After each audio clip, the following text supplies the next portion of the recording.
Alright, so today what we're going to do is be able to graph inequalities on a coordinate plane and determine its solution set for the Algebra 1 STAAR. So the first question we have is basically a question from the 2018 release STAAR test.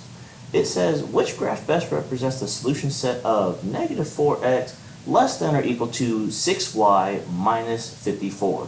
So we have four graphs that we have to match up to the equation. So the best thing you can do is take your calculator and type that equation in. So I'm going to pull up the calculator, go to add graphs, and I noticed that it's not set to y equals. So what I have to do is I have to do delete, and then go down to this option 6, relation. This lets me type in the equation just like how I see it. So I can type in minus 4x,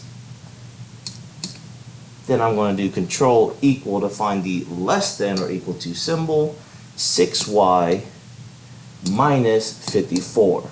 And then I'm just going to simply hit enter. So what I'm going to do is I see the graph has a line and it's shading in the top portion of it, and I want to double check that line. So I'm going to drag my cursor and click on that line. I notice it is a solid line.